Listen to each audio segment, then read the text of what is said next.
Hey guys, welcome to Talk Murder Me podcast. My name is John. I'm sitting here with Jen and Nicole tonight. We're talking about the Skid Row slasher. Very interesting case. I don't think too many people have covered this. If you don't know what Skid Row is and you're a Supremo or one of our supporters, we're doing the live chat right now and we're on with all of our friends talking here, but I'm going through the Google Earth. I always knew what Skid Row was, but going through Google Earth really puts things in a different perspective. Like really dilapidated. So we're gonna. When I think of Skid Row, I don't know why I think of shit stains and underwear. Skid mark, Skid Row. Yeah. Not my underwear, just in general. Just to clarify. Well, there's a lot of Skid Rows. There's like one in Vegas. Yeah, I didn't think it was like a specific place. I thought it was just a term. I'm pretty sure all of New Mexico is considered a Skid Row. Oh, you stop that. But Skid Row it's a place where derelicts go and they camp out on the streets. And California, Los Angeles is supposed to be one of the more friendlier ones. You know, California, they don't really kick people out to the curb. Right. However, I mean, because we had kind of a Skid Row under the bridge. Remember that? Under the bridge in Charleston, there was that camp, huge camp. You don't remember that?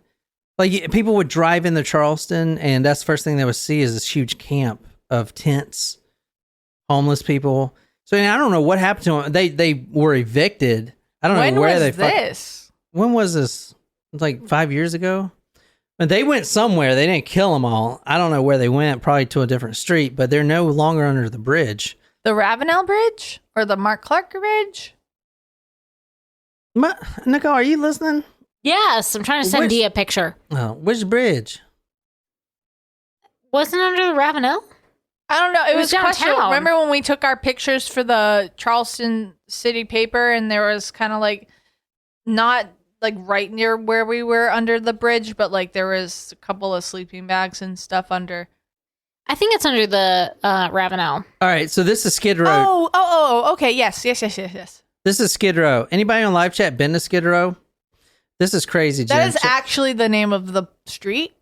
Or this is just a Skid Row in Los Angeles? No, this is like this is like the more well-known Skid Row. There's a bunch of Skid Rows, but is there a Motel 6 over there? Because when I went to Los Angeles and I stayed in a Motel 6, did I tell you that guys the story about how I always want to stay in a Motel 6? Why? I don't know, because the commercials were fun. And then I actually did stay in a Motel 6 and I got there and I was like, oh. This is Skid Row, Jen. Oh, okay. This is not where I stayed. This is on Google Earth. Check that shit out, man. It's like on the streets. Okay. Yeah, those are tent, like encampments.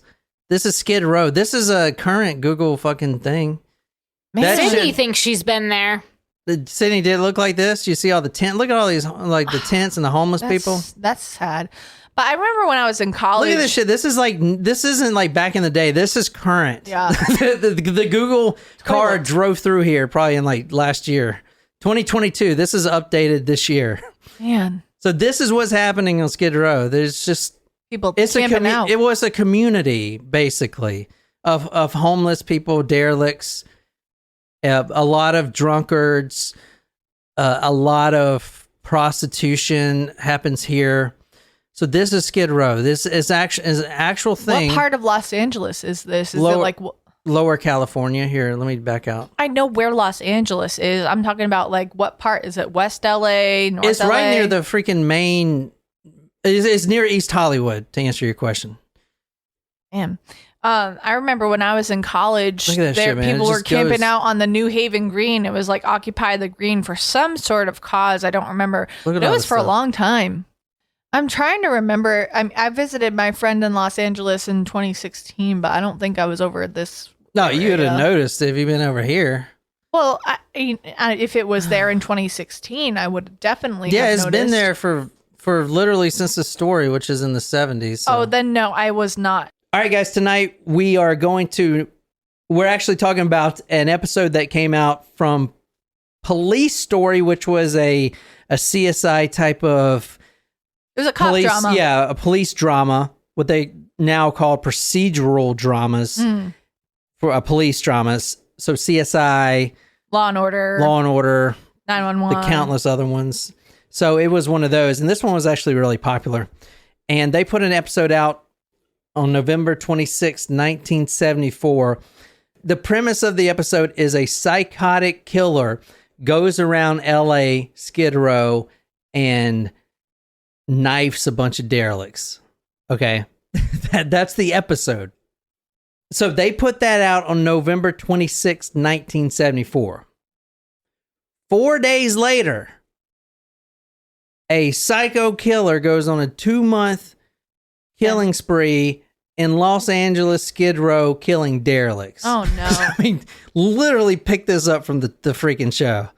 Right? That's what we're talking about. This is the Skid Row slasher. If you want to read this, just read the headline here. Third Skid Row man's throat cut. TV script, maybe clue. So I need to say right now, if you're on live chat, you saw Skid Row, you probably know what Skid Row is. If someone dies there or gets murdered, it's more of a like, who cares type of thing, right? Let's be honest. The third victim here, the third homicide, was only reported because of the link to the TV show. It would have been at least 7 or 8 homicides before anyone would have taken notice or gave a shit. And that's not just LA, that's just society in general, man. You know what I'm saying? Like a bunch of homeless people getting knifed, like, you know, oh, stop the presses, right? But the reason that this story is even known is because it happened 4 days after an episode featuring the exact same plot has taken place, right? That's the reason people care. Just saying. And in fact, like the first few murders, they weren't even covered in the paper. It was only the third one that some reporter said, hey, this reminds me of a show I watched 4 days ago about this same thing. The Skid Row slasher, what we're talking about tonight, this story goes over a 2-month period. It's a spree killer, basically. It actually follows the plot of the episode 4 days after it starts. And for 2 months, the late December 1974 to early 1975, he kills at least 9 people during that 2-month spree.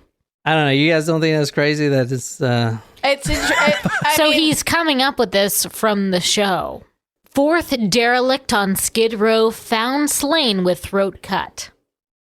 Police say killing bears distinctive characteristics of 3 previous murders, but decline to elaborate. That's from the Fresno Bee, December 12th, 1974. We're actually starting on the first murder day. This was December 1st, 1974. This is on Skid Row. And a little bit about the episode, not the actual killings, but the episode featured the killer who himself was a derelict. He was homeless, unemployed, and he would kill to symbolically punish himself for his own failure. So he was killing others, which in his mind was killing himself every time he did that, because he hated his failure type of thing. That was the premise of that episode. Got it. Yeah. But is that in the episode, or you're talking about the actual the episode? Okay, because I was like, how did he? Okay, go on. But what followed was the 2-month murder spree and one of the largest manhunts since Charles Manson. Why there was a large manhunt is only because of the TV show caused a national ruckus in the papers. Because, I mean, it's sensational, right? Oh my God, there's a killer emulating a TV show. Fucking crazy. Because otherwise, who would care? You know what I'm saying? Type of thing. It wouldn't even, none of these murders would even have made the paper. I can promise you that. So we're going to talk about the Skid Row slasher tonight. So who was killing these homeless people? One reporter says that, describing Skid Row, quote, death is as common as the empty bottles, end quote. I'm actually starting with the third victim tonight, Arthur Dahlsteed.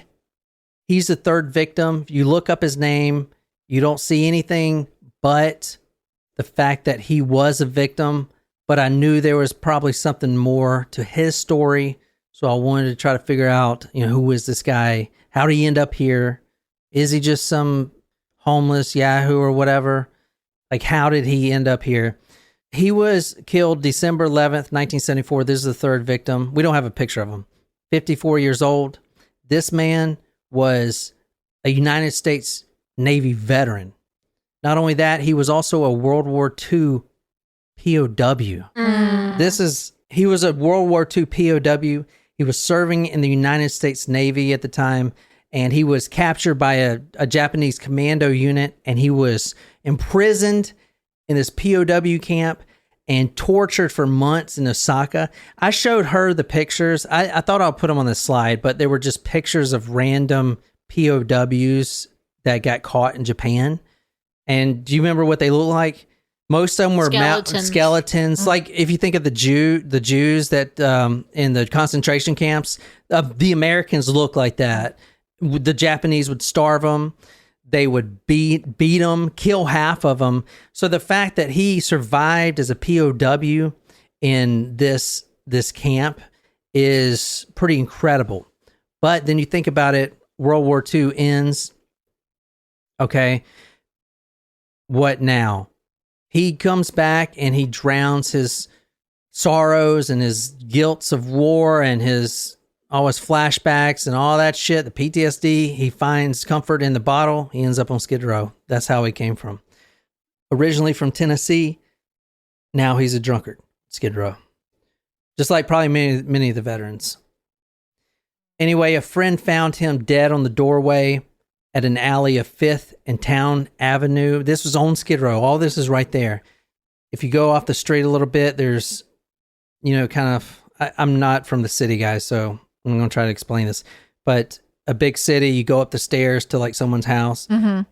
If you go down the rough neighborhood, sometimes you see the homeless sleeping there. On the stoops? On the stoops, is that what they're called? The stairs? Yeah. Yeah. So stoop kid doesn't leave the stoop. Yes, is that what you're thinking? Mm-hmm. So he was sleeping there, and he would be transient. So he would sleep here one night, and he would sleep under the library one night, and under this bridge or whatever. So he'd move around. A friend found him. Another man like him, down on his luck, found him. Went to check on him, and he was still kind of wrapped up in the sleeping bag. But he noticed a large amount of blood dripping down the stairs. And from the Los Angeles Times, December 12th, 1974, quote, this is about the friend. The acquaintance stumbled back to the street, waved down a passing motorcycle policeman, and led him to the body. The man's throat had been slashed from ear to ear, end quote. He was attacked as he slept. One paper I saw described it as the blood dripping down the stairs like a tipped over paint bucket. It was so much blood just dripping down there. And it was cold too, so it was all coagulated and stuff. And that's how he went out. POW had survived that unsurvivable, insurmountable, starved to death, skeleton when he was finally rescued. Hopelessness. Most of his comrades died, survived all that.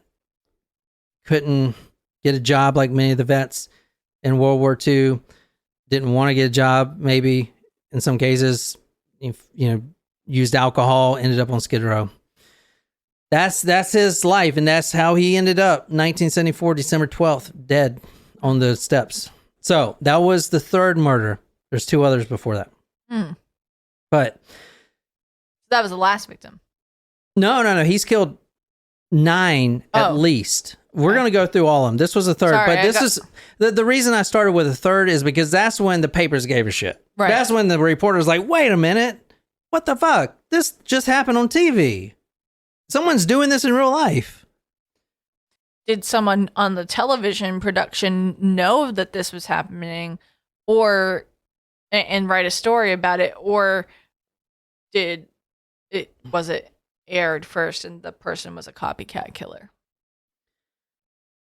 No, they did. That is a good question. I did see them because they always interview the directors and stuff, and it's got to be kind of surreal. I remember in that one case we did with the Laughing Jack, I think it was, or one of those creepy pasta cases where they interviewed the creator. Man, it was a Slender Man. Slender Man. Yep. Mm-hmm. And they were like, do you know your story that you wrote for this website, Creepypasta, resulted in the stabbing and death of yada, yada, yada. And I mean, he was saddened. I think we read that quote, but it's just kind of surreal to know that what you did that. Even it was unintentional, obviously. Mm-hmm. So, I mean, you could tell the same with the directors. Obviously, it's no fault of their own. And, you know, people take creative liberties in life. Yeah. I mean, I'm sure it happens now with people watch CSI and it's like, or Snapped or whatever. Gosh, all kinds of different TV shows about murder. Yeah, all kinds of podcasts. Give us idea. All right, so that's why I started with the third murder. The first murder happened December 1st, 1974, Charles Jackson, Louisiana, same shit. Derelict, no photo, throat slashed ear to ear. He was actually found at the public library. Oh. On Skid Row. If you keep going down there, you'll see a public library. We can go to Google Earth if you want, but if you want to read this, Naquiz. Faint, bloody footprints on the sidewalk suggested a possible frantic attempt by the victim to escape the savage attack, only to be dragged in under the trees and left to die. He was at the library. When I was on Google Earth looking at the library, just like many libraries you see the shrubs that surround it, in the big cities. In those shrubs, these derelicts could find some sort of warmth because the wind is being blocked by the trees and stuff like that. And maybe the mulch is warm. So he was sleeping in there. And as you read, he was pulled back under the trees kind of thing. So I guess he woke up because this killer kills when you're sleeping. And I guess it's at night. So maybe sometimes you think they're sleeping and they're not. Mm-hmm. But most cases of these murders, he killed while they were sleeping. So he probably woke up or whatever and tried to leave, and then he was drugged back. So, and then that almost risks the question is it like did the killer think that they were a type of Robin Hood character? Yeah, so that's also that's like the Jack the Ripper question. Like, is he doing a good thing for society by killing? Not necessarily for society, but like, does he think he's doing good for the derelict who's struggling and down on his luck and maybe, but you don't know it's terrible because you don't know each person's story. Maybe they're, but I think maybe there's a mental, like, I think I'm doing something good. Right, because, they're having a terrible life, they're struggling, they're down on their luck, but you never know. The next morning they might have an interview that's going to change their life. Like, obviously, you don't, like, moral, you don't kill anyone. But is it a Robin Hood type, I think I'm doing good by this person, or is it for society, or is it for just because there's a television show? Yeah. I think the Green River Killer once said that he thought he was doing a good thing by killing prostitutes. Yeah, I remember that. Mm-hmm. It's like, okay. Anyway. The second murder, not much known about him. I barely got his name. 47-year-old, December 8th, Moses Yakinak. You want to take a guess where that name is from? Yakinak. Poland. No, I mean, I wouldn't know either. He was described in the newspaper as an Eskimo from Alaska. That was my second guess. Now, it makes sense now, Yakinak. It kind of sounds Eskimo-y, but I wouldn't have guessed it. He was found... There's rumors I'm part Eskimo. My family. What do you mean fucking rumors? Mm-hmm. Do you know what an Eskimo is? There's no way. Yes. A real Eskimo has no contact with normal... My French-Canadian side. Mm-hmm. Mm-hmm. We're Eskimos. Apparently. It's a rumor. I haven't done the 23andMe to really tell, but my grandmother, on my father's side, Meme, I'm just telling you, she like barely had any gray hair into her 90s. Oh, so yeah, that does make her an Eskimo. No, it's just like part of her traits. Hitler was a Rothschild. Oh, God. You know, is it bad that like I don't want my DNA to I will never probably submit a 23andMe, but I want to know. I do want to know. I want to know. My like, sister maybe, did it, like so my mom maybe, or my sister. I don't know. My DNA is all over every state in this nation, and every rest stop, and every glory hole. Gross. Glory hole. You're telling me you went to every single rest stop in the United States? Where do you think those glorious holes come from? I drill them out back in the 60s and 70s. Before he was born. But this is when before he reincarnated into himself. Got it. Yeah. So I had the smaller ones, you know. A pencil thin mustache, if you will. I wish I had a pencil thin mustache. Once the 6th and 7th and I can solve some mysteries too. Has anyone heard of this one? The story? Let's find out. Has anyone heard of the story? Everyone's going to say yes. I want to tell you, there's more than one Skid Row slasher. Okay. Ooh. I found out. I need to finish my Lizzie Borden story. Yeah, I've been wanting to do that story, but I'm like, well, maybe Jen will do it by episode like 500 or 600. Shut up. Do you want me to do it, or do you want to do it? Do you want to do it, or you want me to do it? Well, I mean, it would be good for, search engine views since it is so popular, but if you want to do it eventually, maybe once. Never mind. No, I am being like genuine. Do you want to cover the story, or do you want me to cover the story? Jen, I know you're trying to push off the story. No, I'm not trying to push off the story. I literally had this conversation last night. I was like, I need to do my Lizzie Borden story. With who? With Tara. I'm going to ask Tara. Go ahead. You can ask her. Was it in English or Greek? She was in my sorority. It was an English conversation, though. No, I'm serious. Do you want me to cover, or do you want to cover it? Jen's going to cover it.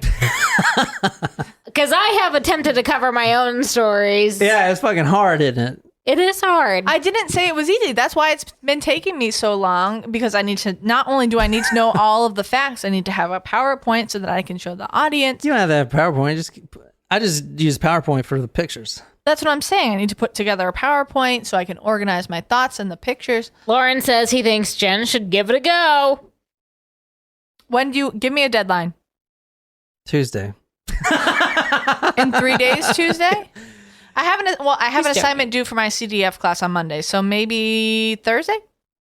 I ain't counting on it, Jen. I mean, if you surprise me, we'll do the story, but I'm going to also have stories planned out. Do you want me to have it done next week? No, or the week after? Jen, I don't know, man. No, I'm serious. Don't rush it. Give me a deadline. No, what's your, you need to plan that based on your own schedule. Why don't you tell the world when it's going to be out? Like this podcast, be like, on this date, this episode is going to be out.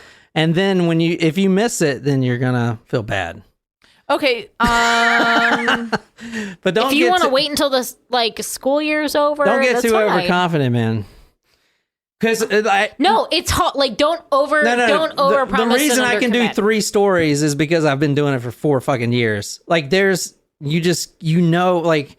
I know how to put these stories together, kind of thing. It's probably going to be something over the summer, realistically. That's fine, but I don't want to keep pushing it off either. Yeah, because I mean, people do request that story. All right, how about you give it like Memorial Day, April break? I'll work on it during spring break in April, or like so after Memorial Day. By Memorial Day, we'll have it. 2022.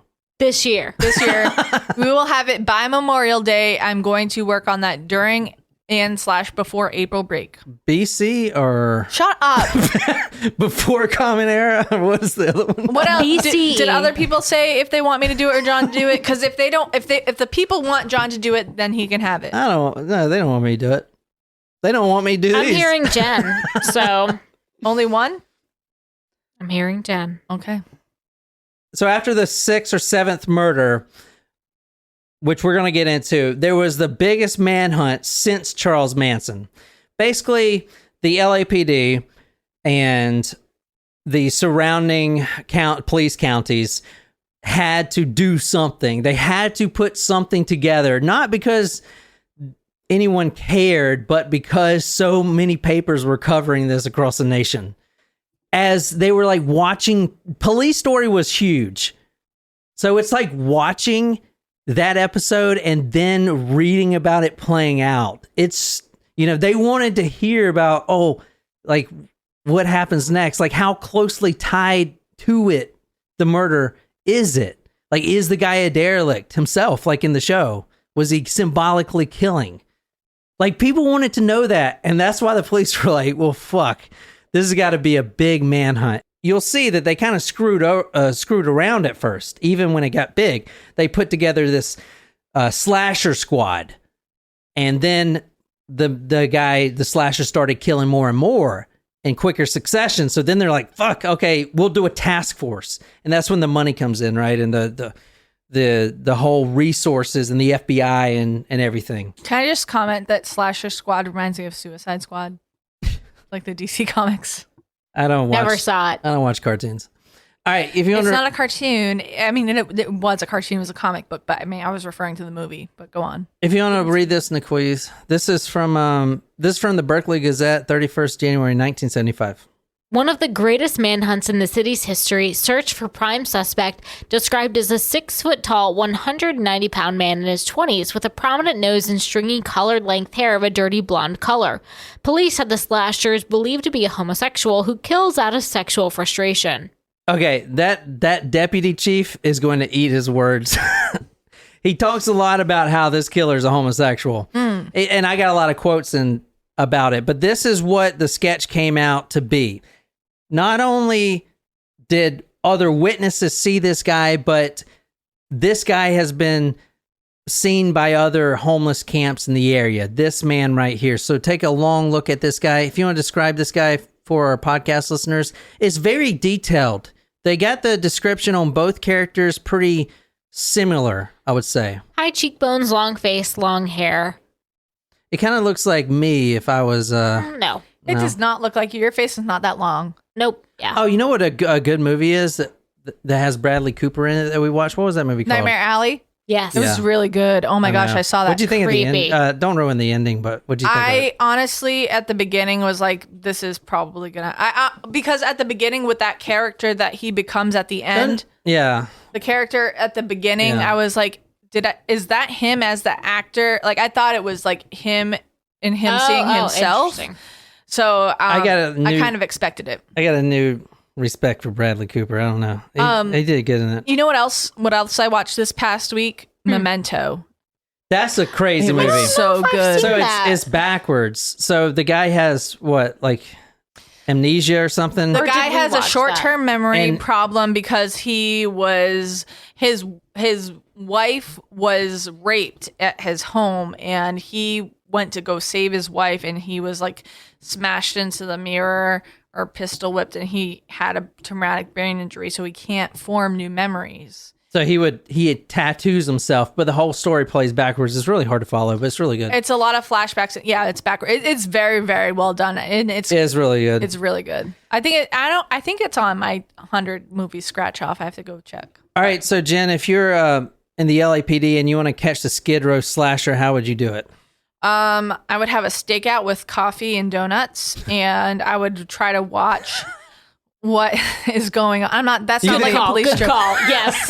That's not a police joke. I'm just saying, like, you need to have coffee at a stakeout because you got to stay up and watch. And I mean, Dunkin' Donuts is like, you got to dunk donuts and coffee. But like, honestly, I would try to observe at different points of the day, start at nighttime, and, kind of your focus. It's hard because, you're assuming that other crimes are going on, such as robbery or prostitution, but you have to focus on you have to focus on, the crime that you're looking for. I would assume. I'm not a police officer, so this is just all speculation. But yeah, you want to observe the area. Sydney says, play homeless. There you go, Sydney. I was waiting. Undercover cop? Yeah, or like what I like to call Lieutenant Dangle It. Remember? Yeah. Reno 911? Yes. Well, what happens? But seriously, though, but what if you are undercover and then like someone tries to, well, I guess you're trained to have hand-to-hand combat, but like you have weapons, probably. Yeah, so this is what they did. Sydney's right on. They dress as derelicts themselves, and they went undercover.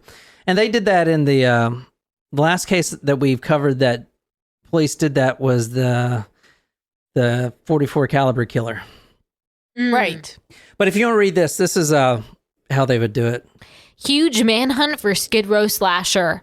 Police disguised as derelicts fanned out into the dirty streets Thursday, some lying in wait in dingy hotel rooms, others haunting the all-night cafes and alleys where frightened men sought solace in bottles of cheap wine. Okay, this is from the... Like Boone's wine? This is from the Berkeley Gazette right here. The police walked by all-night porno theaters, bars, flop houses, greasy spoons, sex bookstores, pinball parlors, seedy hotels. What's a flop house? A flop house? Do you want to know? Is that like an IHOP? Yeah, what is that? I feel like it's IHOP. I think it's like a place where you can like... Flop your wiener? I mean...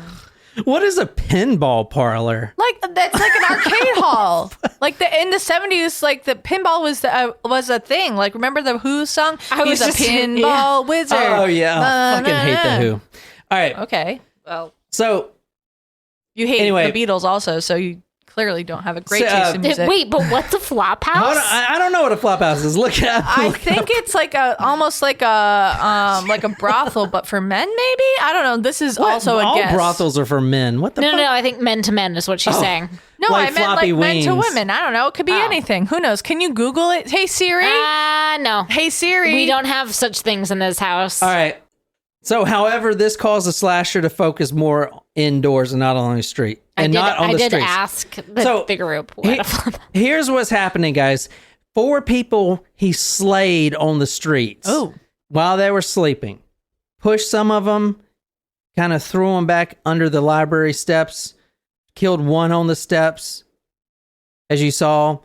But now, police are dressing as derelicts, and this is a paper from the time of this happening, so if the slasher has access to papers, he can see what they're doing. The police are dressing as, I'm thinking of that guy of the Reno 911 with the roller skates. What's his name? Dangle. No, not Dangle. The one that's always like prostituting himself. I don't know. A flop house is like a homeless shelter. You have a place to flop. Oh, there you go. So I was wrong. I'll admit it. I don't care. These undercover cops are now on the streets, and where does that put the slasher?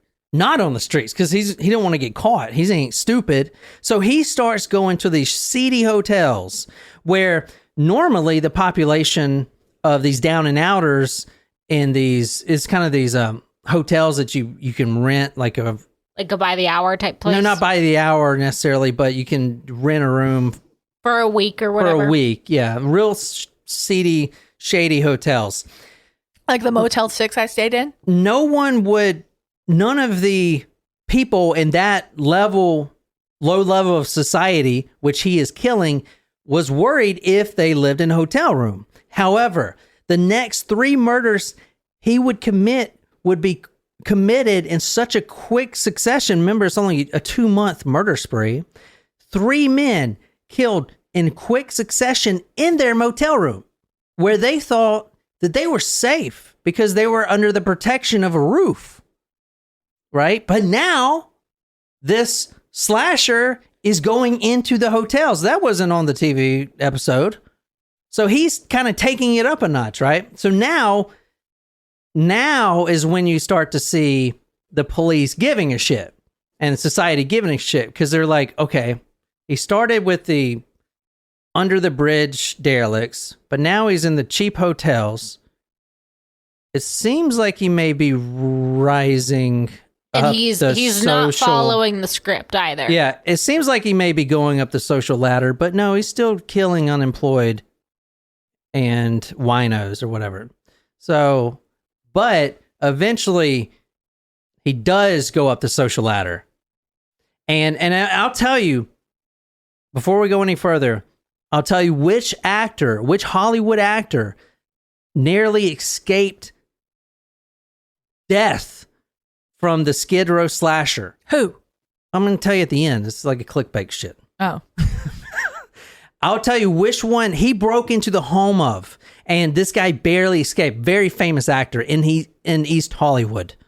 So this guy, the Skid Row slasher, is he is climbing the social ladder, and that's when police are like, fuck, we got to do something, because what if he kills someone of wealth? What if he kills a Hollywood actor or actress?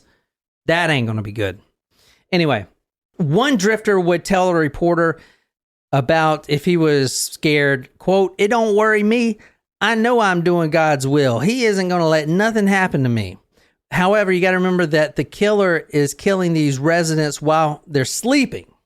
The police chief deputy that we're going to talk about here in a second puts out a press release and says that this Skid Row slasher, who is now unknown, quote, is a warped homosexual who hated his father, a psychotic who hates homosexuals, maybe even a woman with some bizarre motive. So he says he's a warped homosexual that hated his father. This isn't the FBI profiling. This is the deputy chief making shit guessing. I mean, it just doesn't look well. I don't think, at least. No, it has not aged well. One part of the MO that's very important for this killer is everybody found, from the first to the POW vet to the ones that we're going to talk about.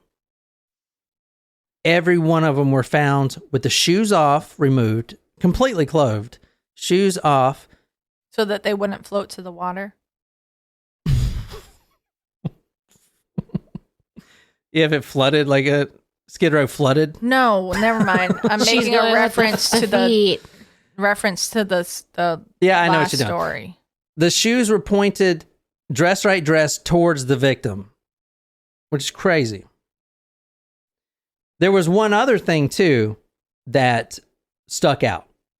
All 9 slasher victims were killed in the same distinctive manner, with their throats slit from ear to ear, cleared to the spine.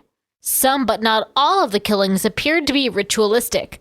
There were other distinctive characteristics, such as the removal of a victim's shoes and placement of them toes first towards the feet of the slain man. There's not many photos, guys, but I found this photo on one of the papers here. You can't really see what's going on, but this is the detective, and see some chalk on the ground. Yeah, so he's chalking the ground right there. You see that? Mm-hmm. And it says, Officer Kent McDonald uses chalk to mark blood spots and footprints of site of latest slasher murder. Body of victim was found on west side of the LA library. There was one other thing that he did that didn't go with the script. The shoes didn't go with the script, and this didn't go with the script. Well, there's 2 other things, but we'll talk about the other one later. This guy took salt, and all the victims, this was the case.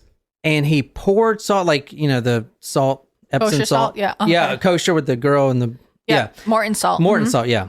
He took salt and he outlined the body. Oh, that's like a Wiccan thing. I didn't know that. So I was thinking that was like what he's doing here. Or like a Satanist thing, You know how like a police... Or something, yeah. You know how the police chalk the body? Yeah. Well, this guy, instead of chalk, used salt. I don't know. No one knows. It's protected from evil spirits. I think salt has, if you think about... Oh, I remember like that movie with Nicole Kidman and, was it Sandra Bullock? Mm-hmm. Do you know what I'm talking about? Yep. Didn't they do like salt with something? Probably. But I mean, I think that's a Wiccan thing. All right, let's talk about the locations a little bit. I could be wrong, though. The first 4 killed Skid Row derelicts. The 5th, who was a derelict, lived in a cheap hotel. The 6th was also a derelict who lived in a modest apartment. Okay? Modest apartment. The 6th was also the first one who was not unemployed. So he's like escalating in social status. Exactly. That's the point. That's why they started upping the shit. They're like, oh shit, they're actually killing like important people now. Almost all victims are small, weak, middle-aged, crippled, seriously ill, drunk, or otherwise helpless. And for some reason, I don't know why, he would only strike on Wednesday or weekends. Okay. Interesting. Now, the detective, Deputy Chief George Beck, had a lot to say about this guy's sexual preference. He said that he was, quote, a sexual sexually impotent coward who hides in the dark and preys on weaklings and cripples. This guy's a jackal, venting his own feelings of worthlessness on hapless derelicts and down and outers. And also that he's some loner, some guy who probably lives like a hermit and only creeps out of his hole to commit these horrible crimes. And that there are strong implications in these killings of his sexual impotence and his feelings of inadequacy, end quote. None of that makes any sense. The guy, I mean, there's no, you know, like, why would you think this guy is gay? I'm so confused. Anyway, it's just crazy how, like, narrow fucking tunnel vision this guy was. He was like, this guy hates his father. Look for that. Who hates his father? It's like, what the fuck? What does that even mean? Anyway, there was also one other thing that we got to get through. This is, you ain't going to believe this, but I'll show you the sources where I pulled this from. The Skid Row slasher did something that even the directors of the Police Story and even nowadays couldn't even think of. The throats of the slasher victims were cut from ear to ear through to the spine. Investigators said the killings had a ritualistic overtone with evidence that the attacker drank the blood of his victims. Bloody glasses were found at 2 killing scenes. The shoes of the dead were removed and placed facing them, authorities said, and there was salt sprinkled around, creating a bloody mosaic. He's drinking the blood. This is some sort of it's some sort of ritual. But is it though? Because this happened 4 days after that story came out. He obviously saw that episode. I mean, is that just a coincidence? Well, maybe they were. Maybe the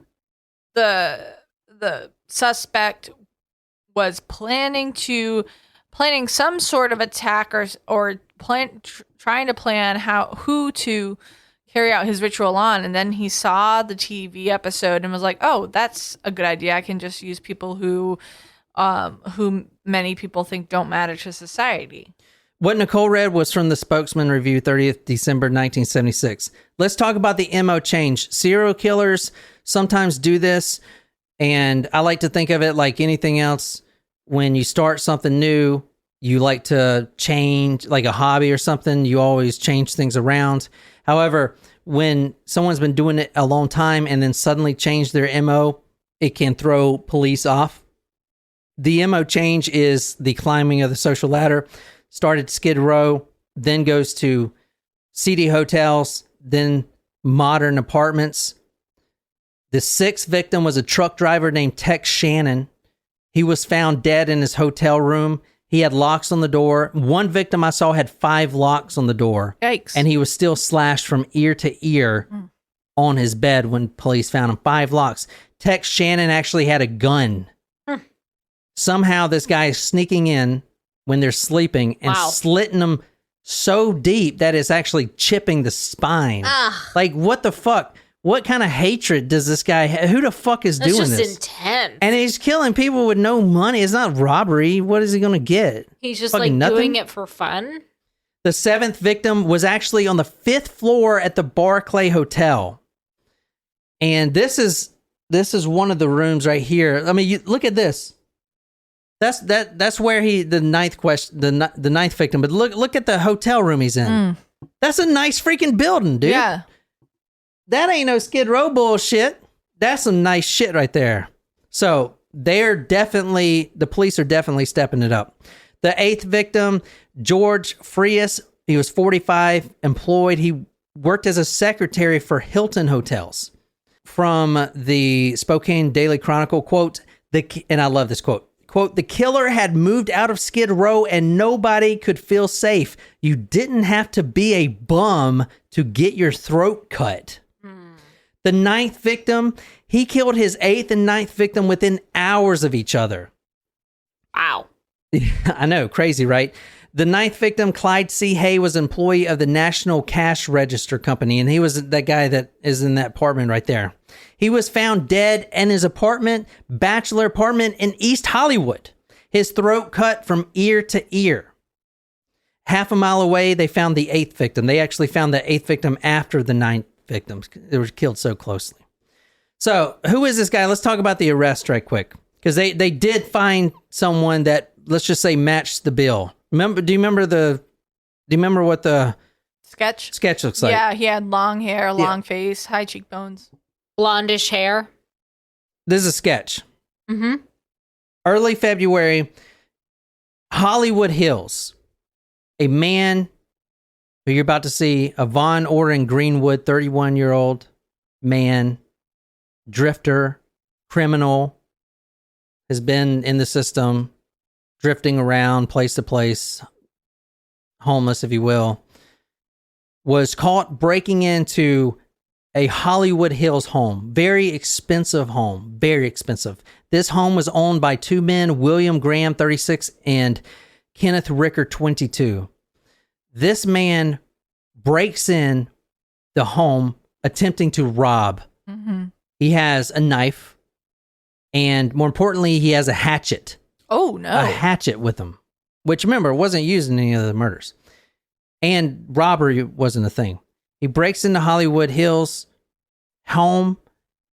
He attempts to steal things. He's caught red-handed when these guys wake up. There's a struggle. He attacks one of them. They both survive. However, this guy, and I'm going to read this right here. Quote, the intruder carried a knife and a hatchet. In the struggle, Graham crashed through a plate glass window into a nearby residence. Now, that residence across the street, they basically throw him out this glass window like in the movies. He's still got the hatchet. Across the street, he's running. He runs into the other home because the police sirens are coming down the neighborhood. This is Hollywood Hills. Like, you can, like, jump off the freaking, go down the hill or up the hill. Or you can go through someone's house and kind of hide out. And a lot of the houses are, empty because these actors have fucking 10 houses or whatever. So he runs into the house across the street. Luckily, the man who wasn't home at the time, who owned the house, he wasn't home, but he could have been killed. That man was Burt Reynolds. Oh. He breaks into Burt Reynolds' home. Snap. Fucking Burt Reynolds, man. Rest in peace. Breaks into Burt Reynolds' home, quote, dodging 10 bullets fired at him by pursuing policemen. They actually... 10 bullets is what he said. They arrest this guy, and if you look at the sketch here, you can see the similarities. It's actually striking resemblance. So this is the sketch, the initial sketch. I'm going to fast forward here. And this is who they arrest. Oh, my God. Jesus Christ. That is totally not what the sketch looks like. I don't think they got the right guy. Hold on. Jesus Christ. Oh, okay. I see it now. I see it now. Yep. This guy looks nothing like him. Actually, this Holy is shit. better picture. That is probably not the same guy. That's definitely not the same guy. Well, how would they assume that that's the same guy? Because he didn't actually kill someone in this pursuit. Correct. No, and so he was also markings. robbing somebody. He was also robbing. There was no ear to ear. There was no drinking of blood. And there he had was a fucking hatchet. Which, is different from the murder weapon. There was no right dress of the shoes. They actually, after this incident, they sent him to Folsom Prison. Folsom, Johnny Cash's prison. Yeah. They sent him to Folsom Prison, and then he served there 1 month. And then they were like, you know what? We haven't had a slasher victim in a month. Let's look at this guy. Basically, that's how they did it. Okay. I'm pretty sure that's not how you're supposed to associate somebody with 9 other murders. He was already serving 32 years to life in prison for what he had done in Hollywood Hills. I know, right?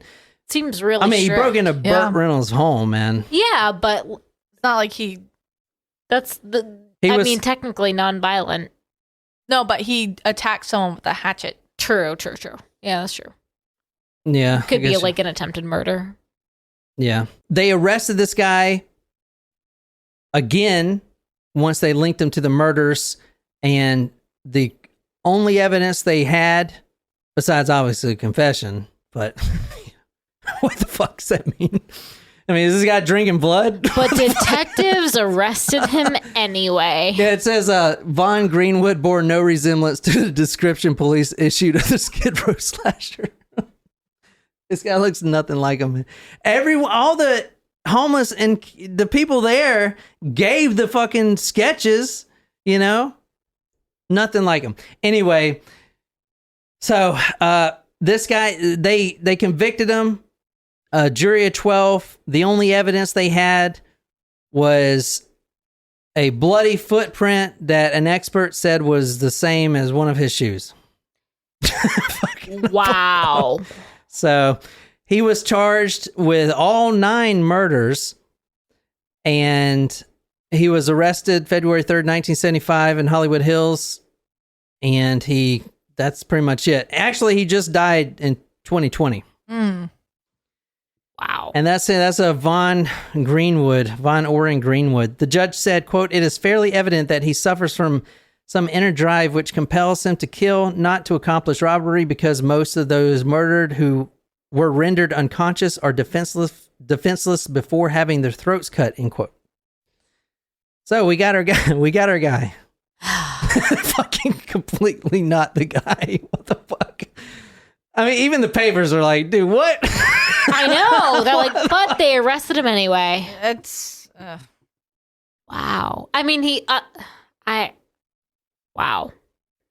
Not to say that like police sketches are always accurate, but he was the murderer was spotted, like had eyewitnesses. We've done these cases before, man. It's like, okay, you're gonna spend the rest of your life in prison anyway. You better play along, type of shit. You know what I'm saying? I mean, that's speculation, guys. Maybe this fucking dude did it. Fuck, I don't know. Maybe he did it. Maybe. If he did it, I'm telling you right now that is a completely different MO. I mean, you go from a knife, cutting throats, ear to ear, not robbing anything, to bringing a hatchet, trying to rob something. And the sketch is fucking completely fucking funny. I mean, he was already serving life in prison. I'm just saying, man, it'd be too easy to... Yeah, Lauren says racial profiling at its finest right there. This is also LAPD, and LAPD does not have the best track record with any racial doings. There you go. So you guys already fucking know. That's awful. I wonder what really happened, like, because it just so happened that this person stopped killing around the same time. Maybe he died. Yeah. Maybe he was in prison. Fuck. Maybe it was him. But I'm saying, man, I don't know. The LAPD has had this problem before. You know, I'm saying it's not just me that doesn't think this dude. Like, none of the reporters like, no, what? No, yeah, they're kind of like mocking the situation of like, clearly this isn't the guy.